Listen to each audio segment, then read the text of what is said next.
All right, everybody, welcome to today's virtual plant clinic. We are going to be welcoming the fall season today, so I'm just going to hold for a minute while everyone gets logged in and see if I can get us going on our live stream before I just get us started here.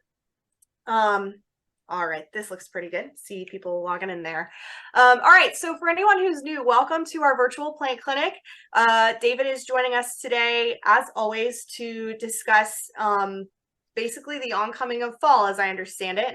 It's exciting to have the seasons changing finally after a long summer, so looking forward to that. For anyone who has questions during this class, please hit the Q&A box and type your questions into that box. David will be taking questions periodically during the class, and I will be fielding those for you all. If anybody has any issues during the class, you can type them into the chat box, which I'm going to activate for you all right now. And I'll be keeping an eye on that to answer any questions that you have if you have any issues with the technical side of things for the webinar. So I think that's about it for me. As always, we are recording this. So if you have to leave at some point during the class, feel free to send me an email and I can get you a copy of the recording. They also become available on our YouTube channel, usually within about 24 hours after the conclusion of the class. All right, David, thanks as always for joining and going over the latest in gardening with us. Great. Well, thanks everybody for joining us today. It's been just really beautiful weather here the last several days. I was talking with Sally, the cool temperatures in the morning, night bright and sunny and day. And it's been wonderful seeing so many of you returning to the garden center, because it's one of those times that you just want to be outdoors. And we all do. So I was thinking about this Saturday being the first day of autumn, and what does that really mean? And what does that mean to us as gardeners? What does it mean to the plants in our garden? So that's really what I want to focus my attention on. So with that in mind, like I said, I'm sure like everybody noticed that the days keep getting shorter. I think well, I usually wake up at 6 in the morning, and just personal nonsense, but I don't use an alarm clock. I stopped using clocks about 20 years ago. I have my own internal clock that I try to trust. But it's a problem. I oversleep because the sun's not coming up at its normal time, and I rely on that to trigger me to get up and going. And a lot of this is the same thing that goes on in our garden with our plants. So the fall equinox is where we will hit 12 hours of daylight and 12 hours of sunlight, right? The Earth's axis lines up in parallel with the sun as we go around, and so we will hit that even split of 12 and 12. So just like I was telling you about how I rely on that to wake up, a lot of plants in our garden also rely on that. And you think about, well, how do they do this? What is this internal clock that they rely on and go by? So as we observe the change of seasons, as we observe the natural world around us, I really think our gardens are the best places to do this and participate in it. Well, for many, many years ago, in the early 1930s, I think it was, scientists discovered that what is happening is you have plants that their flowering will be initiated or triggered when we have days, long days, and there's other plants that will be triggered or initiate flowering during the short days. And the way that plants do this is really like measuring the day length. And so they were investigating all of this and found that, well, some plants, they'll have this critical time period, this critical balance where they switch from a vegetative state to a flowering state. And so we inherited these terms of long day and short day plants. So as we get later in the season and our days get shorter, then that triggers a flowering response in short day plants. Well, I think it was only about 5 years later they discovered that was all wrong. But that's the legacy that we are stuck with, because that's the way we were learned, that what they're really doing is measuring the length of nighttime. And so with the plants, they have this fantastic internal clock in there they call a phytochrome. It's a It's a pigment that's in the plant that's responsive to the sunlight. And so it starts changing when it's in darkness. It starts to change forms, and it can sort of clock itself by this one phytochrome that's within the plant. So it's pretty fascinating how they do that. And again, as they have a critical measure, when the nights get long enough, then that initiates a flowering response.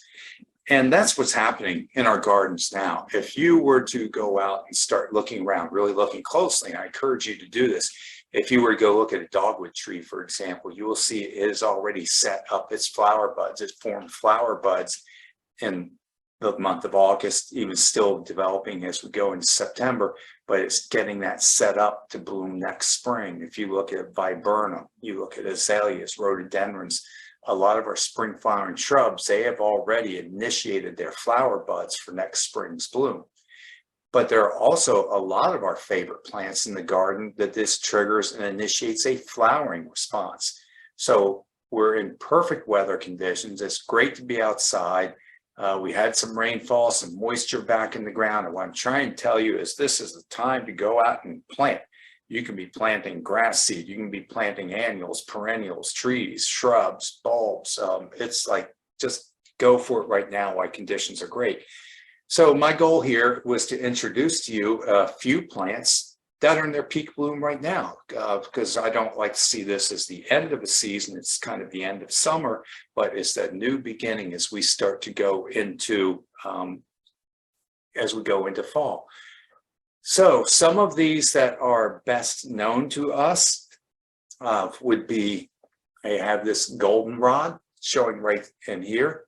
Goldenrod is really just a phenomenal plant to include in our garden. It is a Virginia native. It is perennial.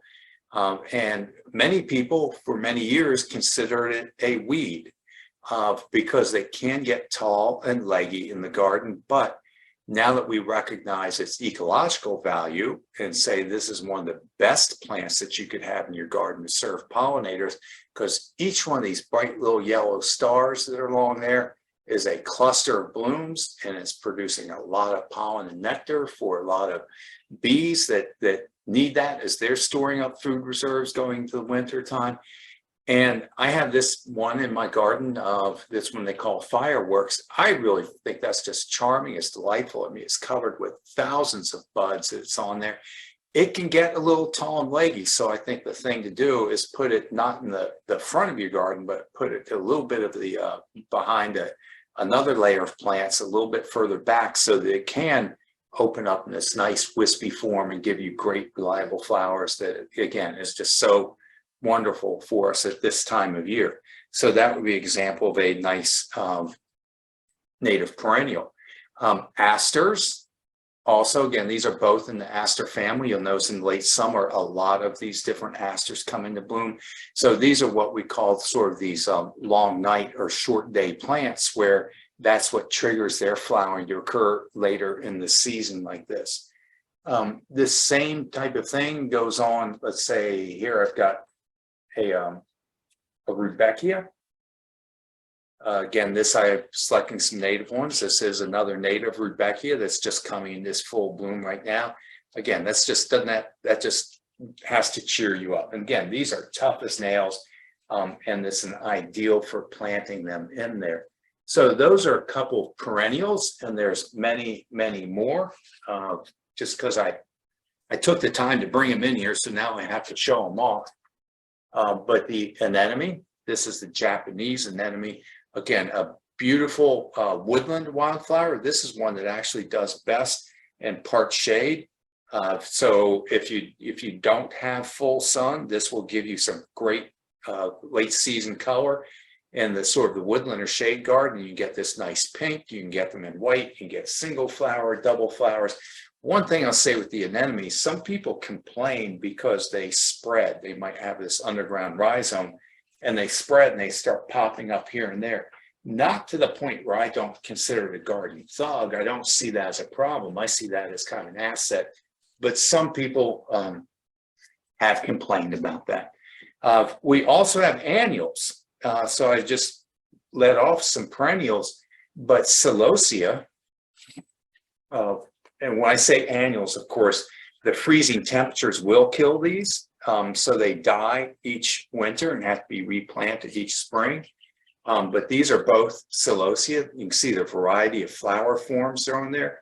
Have more of this type of plume that we have on here, or this one, they call it a coxcomb.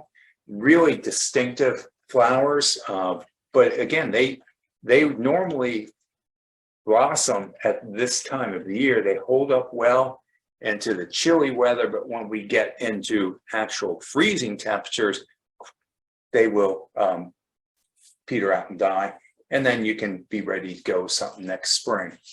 I put this in because a lot of this also goes in the vegetable world. So this is a hardy kale. This one is called red boar. It's one of the toughest and most durable. It will last through, most of the time, it will last through the entire winter. They'll get quite tall, and then it will produce this big plume of yellow flowers next spring. So a lot of people will plant that just to add color. So again, these are just some examples, I say, of different annuals, perennials, vegetables. All this stuff can be planted now. And this is, like I said, their bloom season and can get a lot of enjoyment out of that. So with that as kind of a little introduction, I'm going to go in and show you a few pictures of shrubs that are also flowering at this time of the season.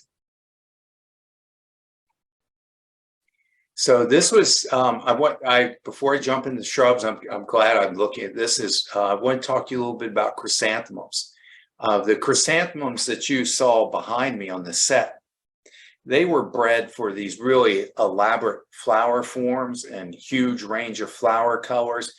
And those we sell in our annuals department, often called pot mums. They are the classic when we talked about the long night, short day plants. And growers manipulate that and they prune them, they produce that really gorgeous plant. But those in the process aren't 100% reliable in their cold hardiness. We also have a nice selection of cold hardy mums. So the one that you see in the picture here that looks like a daisy, that's a variety. It's called Sheffield Pink.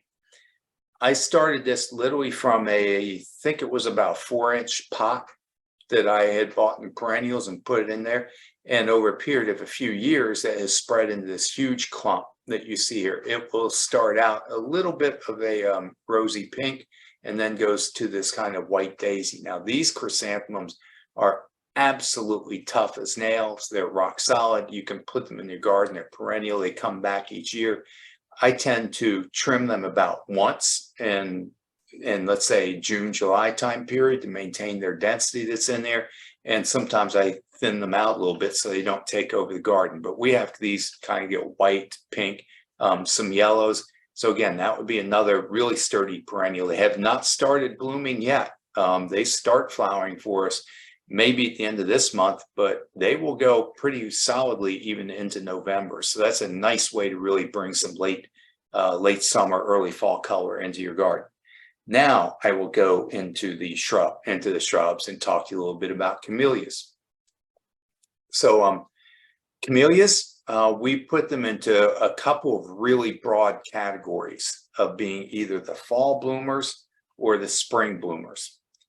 So this is one, the Camellia sasanqua that you can see, that's its botanical name. These have not started flowering yet, but they typically start blooming for us in October. They'll start to look really nice for us in November, and they will go into December, depending a little bit on the weather conditions that are there. So this gives you flowers at a time of year when many other things are not blooming. And a lot of the breeding has gone into these to kind of increase their cold hardiness. So we have them that are very reliably cold hardy for us in this region, and absolutely gorgeous, beautiful flowers that are in there. So again, they set their buds in late summer, but then they will start to open this fall. So this is one of my favorites, just called Kanjiro, single flowered pink. And you can see that bee just digging in there for the pollen and late in the season. Now, I'll show you just a couple other examples because you can get a wide range of flower types and colors. You can see that one stank with pinkaboo, just kind of a nice soft pink.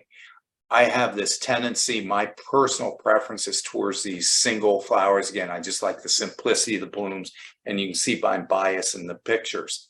But one of the things that also happened I thought was really kind of cool with this group of plants was there was a breeding program at National Arboretum. It goes back many, many years, a couple decades ago now. What had happened is that during a very, very cold winter, most of the camellia collection was killed off at the National Arboretum. But one of the plant breeders saw that as an opportunity, and he took some of the surviving varieties and started to hybridize them.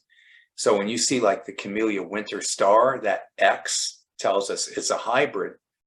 And what he was doing was basically taking some of the Camellia sasanqua varieties, hybridizing them with the tea camellia, the one that we actually drink tea from, hybridized them to get improved cold hardiness, and introduced a series of these reliably winter hardy camellias that are in there. So they come with names like you can see the Winter Star, and the next image I've got one that's called Snow Flurry. So Snow Flurry, you can see again that X in there tells me it's a hybrid. But this plant is probably, and this picture is probably definitely more than 10 years, like 10, 12 years old. You can see it's reached that height of where it's definitely about a 8-foot by 8-foot environment size. And this is sort of the ideal conditions where they're not in dense shade. If you take this plant and you put it in a really heavy, dense shade with no sun reaching it, then they get thin and don't flower as well. If you put it out in a really full hot sun, then sometimes you can get a little scorch on it, winter burn. But here nestled in kind of the edge of the woods where it gets some shelter from the overhanging canopy and it still gets some bright indirect light in there is where they do their absolute best. And I've got, we'll just go sort of, I've got the close up on the flower to give you an image. This is what they call peony type bloom. So instead of the single flowers that I was showing you early in there, this is one that's really going to give us that sort of ruffled flowers on there. The way these grow, you look at all the petals on the ground. So what they'll do is, let's say I have buds open that day, they'll literally shed those petals that night, but then more buds open the next day. Those flower petals shed, and the next day more buds open. So the individual flower does not last very long at all, but this sequence of flowering will, like I said, easily last us for 4, maybe even 6 weeks in fall. So that's again another one called Snow Flurry, and there's many, many others that you can look through. I also wanted to touch on azaleas real quickly here. We have sometimes what are called repeat flowering azaleas, but I think that's a bit of a misnomer that's in there. These azaleas, again, they've been on the market for quite a while. They were developed originally down south in Louisiana, and we stayed kind of free and clear of them for a while. We were concerned about their winter hardiness, but after they had kind of really proven themselves, they've been on the market for probably close to 10 years before we kind of jumped in and felt confident on. So they have now, plus with our warming climate, things, they've been pretty rock solid, sturdy as far as their winter hardiness, but these are the same plants. Right, I took these, you can see that I took the one image on May 5th, and I took the other picture on October 14th. That's at a park nearby where I live. But what I wanted to say is, so in terms of their flowering, so they set all their flower buds in August, right? But some of these plants some of those buds might start opening for us, a few of them in September, a few of them in October, and then the remaining abundance of them opens for us the next May. So it's not a second, what we call a second flowering. It's just those flowers, again, they're responding to the environmental cues, but they don't open at the same time. One of the things I wanted to mention was sometimes also we talk about vernalization. This is where plants respond to temperature. So they can respond to the days getting shorter, longer, but they will also respond to temperatures getting warmer or cooler. And believe me, not all plants respond the same, and it's variable in each one. So this one, you get this kind of sporadic flowering that goes on to it because it's not quite as temperature sensitive as some of the others. But it's a really fun addition into our gardens. And again, you've got red, white, pink, a lot of different varieties to choose from. But you can add that 2 seasons of bloom, whereas typically they would only give us 1. So this is a great time to be adding these plants into our garden. I want to talk to you a little bit about saying, if I already had a couple of times, we talk a lot about fall planting, and we're in that season. But I also have a little video for you I made just the other day that's only a couple minutes that sort of touches on the fall planting.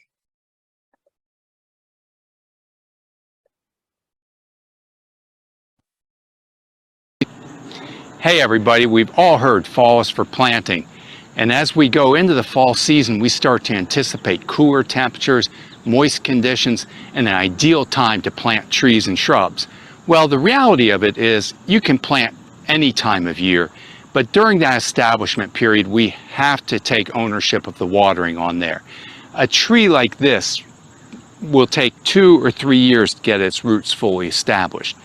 And so during that time, if this root ball begins to feel dry, we must go out there and water it, a slow watering, deep watering right on this root ball until it has that time to get roots reestablished.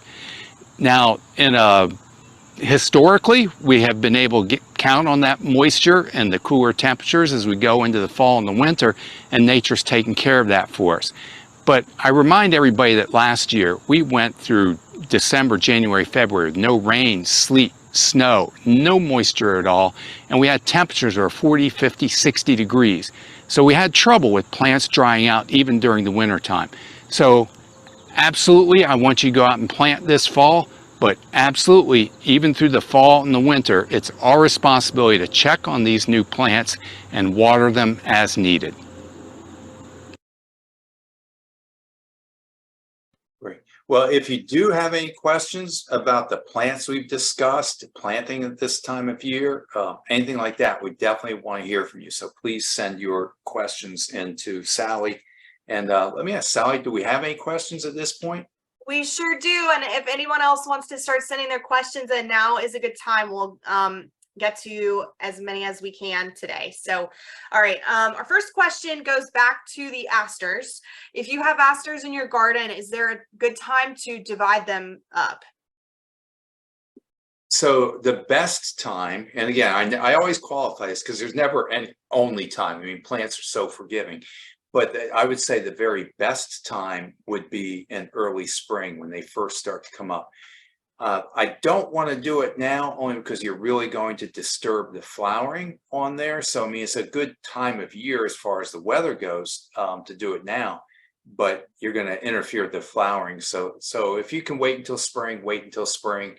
Otherwise, you know, you can do it now, but you might be sacrificing some blooms.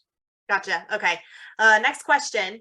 Can you address if there is anything we can or should do in the fall to prevent fungus among perennials and shrubs, trees, for examples, young magnolia and lilacs? If it's too late for now, is there anything that they can be doing for the next season? I missed the beginning. You said to prevent what? To prevent fungus. To prevent fungus. Not much. Part of what we can do is just, I'm going to say that I a little bit of a dueling interest here when I say clean up at the end of the year. So particularly, I'm going to say like with fruit trees, if in vegetables, you know, if you have old fruits and vegetables and stuff lying on the ground over the winter, a lot of the disease spores and everything can persist on that old fruit. So part of what we always recommend is sanitation, cleaning up, removing that out of the garden to prevent overwintering spores. In more ornamental gardens, there's kind of a dilemma because if we allow the old vegetative material, the leaves, the stems, a little bit of mess to accumulate in our garden, that provides a habitat for overwintering insects. So more and more and more as we see the insect community declining and the importance of that in maintaining a functional ecology, I like to encourage people to leave debris in the garden for their benefit. So that's why I say there's kind of a little bit of a balance that goes on here. The others, most of these diseases, the things that we deal with, most of them are dispersed by the wind. So things like, say, mildew, you'd mentioned on magnolia and lilac. So mildew spores, even if you sanitized your garden, even if you cleaned every leaf, every remnant, and got down to where you had not a single mildew spore in your garden, these spores move and spread in the wind. They go for great distances, and somebody in your neighborhood is still going to have a magnolia or a lilac, and those spores are going to find their way there. I was reading an article about a month ago about the bacterial blight that affects lilacs. They found also being deposited in rainfall as the little organisms actually serve as a seed for raindrops. So you're not going to escape it. And I don't know if I'm giving you any help at all. I'm basically telling you, clean up, but try to balance that with also the needs the insects have in there. No really great answers. Gotcha. Okay. Okay. Are camellias deer resistant? No. Okay. Yeah, I thought so. Now some people say yes, but I have firsthand experience. I'm going to say no. That's what Louis said too on Tuesday. So, all right. Next question. Will anemone grow in dry shade? Yes, it will, but just because we're talking about deer, you also have to keep the deer away from the anemone. And understand, when we say dry shade, every plant, and that's what I was trying to say in that video, you own the watering. I'm going to say, I'm just simplifying, saying for the first year. I mean, so an anemone, you still must be able to water during dry spells to get it established. After it's had a full growing season and its roots get established, then it's a very tough plant. Gotcha. Okay. My azaleas bloom just once in a season, usually May. What am I doing wrong? So you may not be doing anything wrong. It depends a little bit on which magnolia. The southern magnolia. The azalea. If I said magnolia, azaleas. Azaleas? Yes. And Yep. did she indicate whether it was supposed to be a repeat bloomer? No, yeah, and that's what I was gonna say. I know some are repeat bloomers and some are not, but I can't remember beyond the Encore if there's any others. Right. So most azaleas flower for us once a year. And I'm going to get my personal bias. Those are my favorites because they come on and all those blossoms open at once and give you this unbelievable punch of color, but it all comes at one time in spring. And that is the traditional azalea. That's the one we're most familiar with. That's the most popular. But like I said, about 15 years ago, some of these other sequential bloomers, the ones that will bloom for you spring and fall, came into the marketplace. So you have to make sure they're going to come with names of either Encore or Bloomathon. That's the other. And then they'll have the specific color range in there. So that's a particular type of azalea. And if you don't have it, you only get one season of blooms. Gotcha. Okay. We have some, I just want to let everybody know, we have some plant clinic questions coming in that are related to like pests and things. So we'll get to those if we have time. We're just going to try and prioritize stuff that's specifically related to fall first. But if we don't get to you, we will answer your questions after class. We'll follow up. Okay. What is the difference between asters and chrysanthemums? So I'm not even sure I can answer that. They in the same family, kind of? Yes, they're in both in the same family, and they were kind of lumped together at one time, and then the geneticists kind of broke that into 5 different species. So they're very, very closely related, to the point where, like I said, we used to lump them together and now we divide them out. But to tell you the truth, it really is based on their cellular morphology. I don't think there's any kind of visual clue. Again, if you look at this, which is an aster in front of me, and I think it's named something like a I can't even say the name of Symphylicatrum or something. And then the chrysanthemum that's behind me. So they really get treated the same.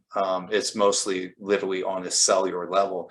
And since I've opened that can of worms, that happens all this reclassification. It's good, it's learning, it's advancing, but it's mostly coming as a result of DNA analysis. So it's stuff that's going to escape you and me, and it's going to escape our experience in the garden. That is interesting. Because I know stuff gets reclassified occasionally, and Caitlin also mentions that periodically. So I wondered how that kind of happened. All right, next question. When do you recommend that the houseplants start coming in? Well, for us, our average frost date here in the Fairfax area is about October 20. So sometime like mid-October. I mean, a few people started to bring them in. I think, and that's fine, but I think you're pretty secure for a couple more weeks at least. Okay. Next questions. How late can you fertilize azaleas?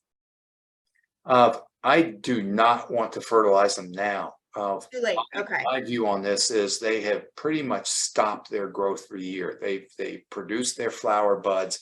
They're winding down. They're again following these environmental cues, and they've stopped growing. Worst case scenario, not that this would happen, but it could happen. I make this analogy, just like you don't want to drink coffee at bedtime, which is kind of what you'd be doing. So one school of thought is to just leave them alone for now. And then let's say by the time we hit the end of October, the 1st of November, the top growth is dormant. Roots are still growing, developing. So you could get a late fall fertilizer on them and or hit them again in spring right after they finish blooming. Okay. All right. Honestly, that's pretty universal. I just don't like to do a lot of pruning or fertilizing of anything in the garden right now because we are at that point where we're changing seasons and a lot of plants are getting ready for their dormancy, and I want them to just go dormant. Go dormant and not get a boost. All right, we got more questions coming in, David. So keep me posted if you have more material that you want to cover. I do. How about if I do this? I've got just like 5 slides, and I'll be quick about it. And we'll get through that. Questions, okay? Sounds good. So I'll make this quick.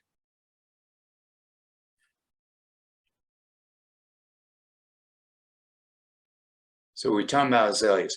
Well, just like we're talking about changing seasons, I want to say that we also want to change over for that time of year.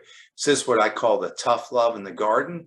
This is where I had Melanospodium growing in the garden, but it was end of the year. I'm going to do this maybe tonight, yank these out of the garden, and then put something back in place for fall. So like the pansies and violas, they're a good example of vernalization, which means plants also respond to the temperature change. And so these are cool season annuals, so they're the best value in the garden. We plant them now. They live through the winter time when it's really cold. They kind of have this wilted spinach look to them, but they're hardy. They will survive, and then they will pop back and give you nice color all the way through until spring. It's the hot weather that causes them to fizzle out. So again, there's so many different colors and everything. So that is something that we need to get started on. Bulbs also fall into this category. Bulbs require a specific chilling period. So if you look at things like tulips, they need to get planted in the ground. They're going to require about 10 to 12 weeks of temperatures below 50 degrees. During the fall and the winter time, they're growing, they're getting their roots established, and they actually need that chilling period or that vernalization before that will initiate their flowering next spring.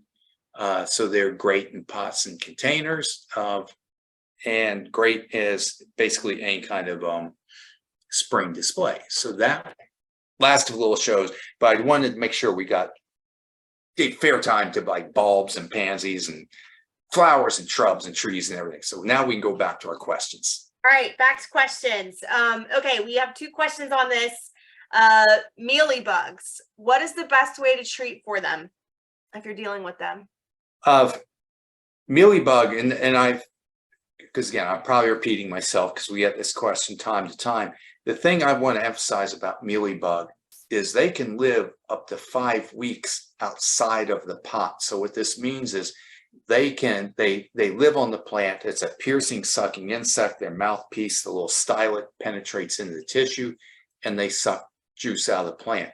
So we need to treat that plant, but we also need to clean the pot and clean the surrounding area about, because if I'm treating the plant, but I'm not cleaning the area, they can continually get reinfested in this. And they've done studies on this, controlled studies that really drove that point home. So you have a couple of choices with mealybug. I've actually had some pretty good success with neem oil as kind of a spray, and then followed by wiping with a soft cloth. I've had some pretty good success with the systemic insecticides that you put either the granules in the soil or spray it with the systemic insecticide. So that would be neem oil. There's literally called systemic granules that you can put in the soil, or Bio Advanced makes one they call rose and flower spray, but it's also labeled for houseplants. So That's the one I use, I think. yeah, You so recommended it to me. right. So you treat that, and then, like I said, clean the area around it, and you may have to come back and retreat even 2 or 3 times to really get rid of it. Okay, yeah, there was a question about the product Ortho 3-in-1, if that would work. And also, is there anything different? Like, because these are people bringing their house plants inside. Would there be any different treatment if you're trying to bring them indoors? So I'm not 100% familiar with what's in the Ortho 3-in-1. It is Okay. probably okay, but you'd have to look at the label and make sure that it is approved for use on houseplants. We sell one called Bio Advanced. It's probably very, very similar. That's a 3-in-1, and you'll see right on the label where it is approved for houseplants. And that is a good one that you can use to spray your plants the day before you bring them indoors. Gotcha. Okay. All right. Do you know, is there any difference between asters and mums for pollinators? This might be like I know Caitlin's really into pollinators. This might be a good question for her. The biggest thing that happens is if you look at, again, I've got an aster right here. Yeah.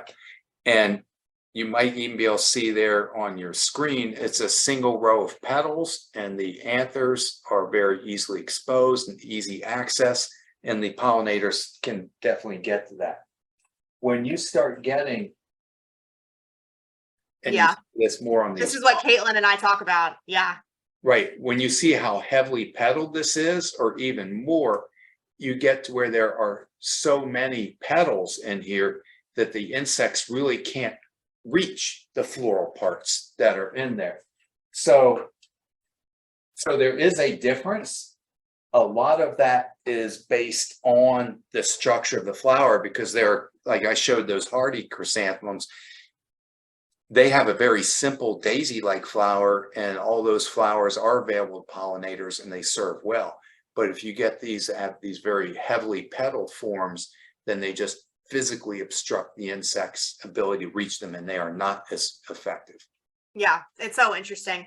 All right, next question. I'm not sure if this would be mealybugs or not. We may need to have, I don't know who this person is because it says anonymous, but we may need to have you follow up. There's a white thready thing spreading on New Guinea impatiens leaves. What do I do about that? Does that sound like something you need a photo, or does that make sense? I'd want to look at Okay. a photo of it, send it to the plant clinic. It sounds to me like that could be spider webbing. Yeah. That's just a kind of guess. Real quick, and I know because we got questions, but I brought this in for a reason. I was loading up my cart. So this is Helenium, Helen's flower. Again, since we've been talking about pollinators in the aster family, you can see the similarities. But late bloomer, and Virginia Tech's most recent trial on pollinators, this got very high marks in terms of attracting the greatest diversity and the greatest number of pollinators. Oh, okay. Very late season bloomer. And it's related to the asters? Yes, and it's Okay. called Helen's flower. So there's Okay. a range of those also. So good if you're specifically interested in pollinators. do you apply? Oh, sorry, I accidentally skipped a question.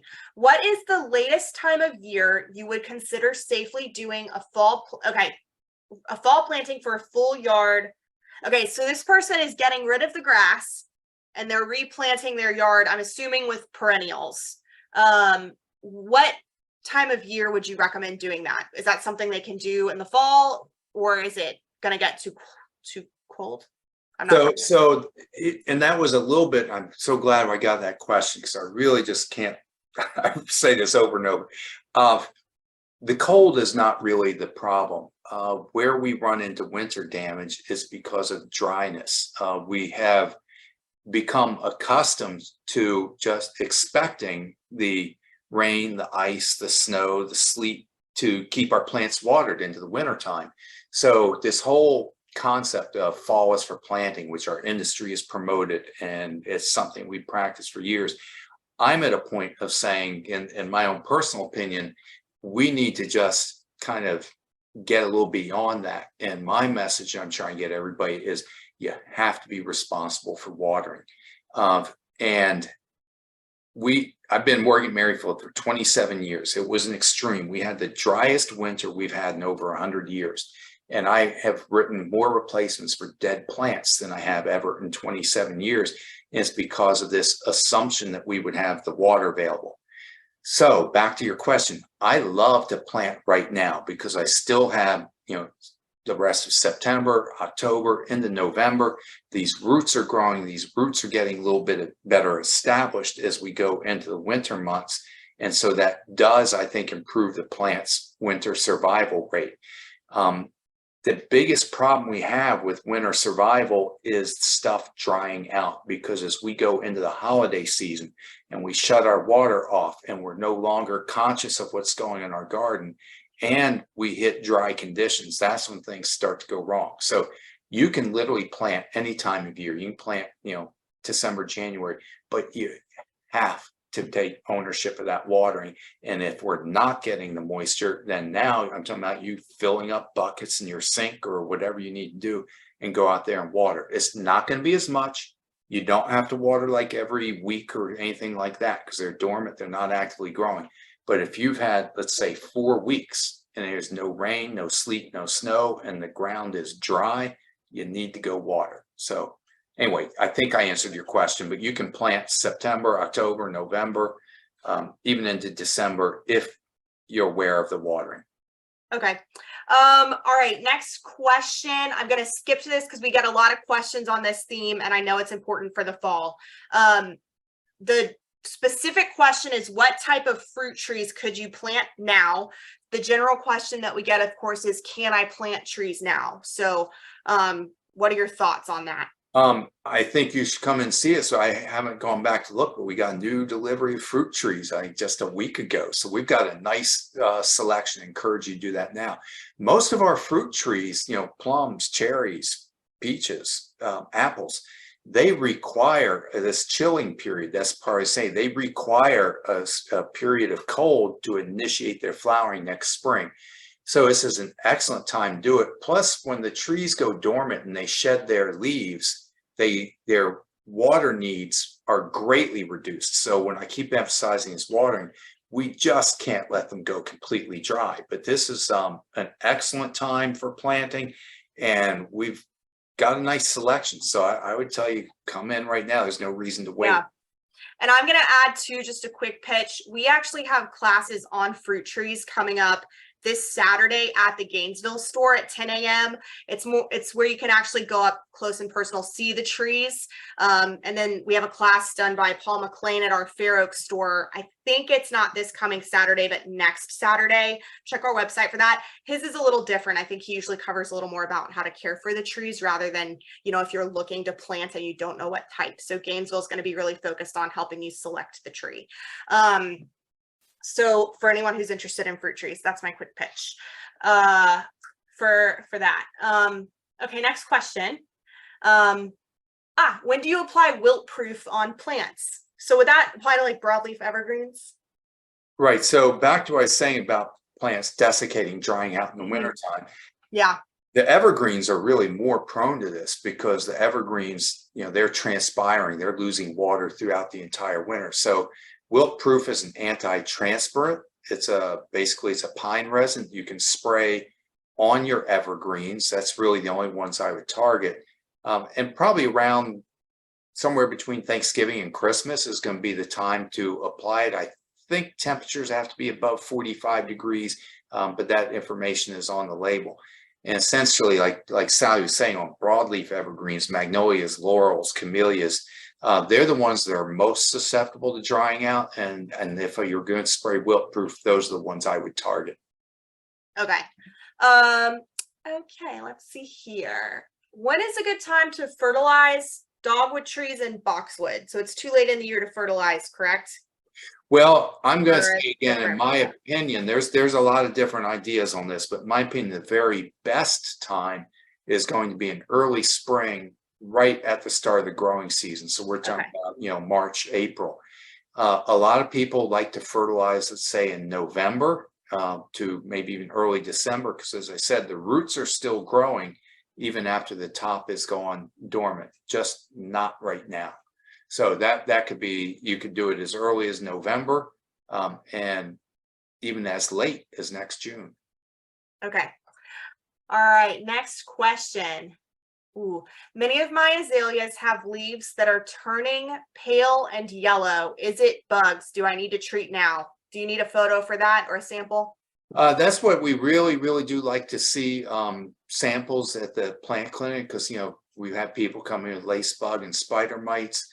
The number one cause has been dry conditions. We're still more than 6 inches below our annual rainfall. I know we had some really nice days of rain recently, but folks, we're more than 6 inches below rainfall. And if you haven't done any supplemental watering, check the soil, but they're probably quite likely that it could just be moisture stress. Okay, thank you. All right, our last question is actually for me. Will you send a plant list? I will try. I do not usually send out emails after these classes because we don't have all of our attendees available after the 2 p.m. classes that David does. If I can get it to those of you who signed up on Eventbrite, I will do my best so that you guys can come into the store with David's list. I may not be able to get it to you tomorrow, but I will try. David, Please don't limit yourself to my list. I'm just. Oh no, David, everybody today. likes the recommendations that you give and all of our other instructors. So everybody likes to have their plant notes. But yeah, there's so many beautiful things in the store. Okay, what was I gonna say? Okay, that's it from me. So I'll do my best to do that. But like I said, I can't make any promises. And like David said, don't limit yourself to that. So David, I'll give you the last word, obviously. Do you have anything you want to conclude with now that fall's officially here Saturday? Just go for it. I'm going to say that these are really ideal conditions that we had. We suffered through 2-3 weeks of miserably hot, dry conditions. Feel like the weather is kind of broke. The moisture's out there. Supposed to rain this weekend, so you need to do this tomorrow. Okay, and we'll see you back here in a couple of weeks.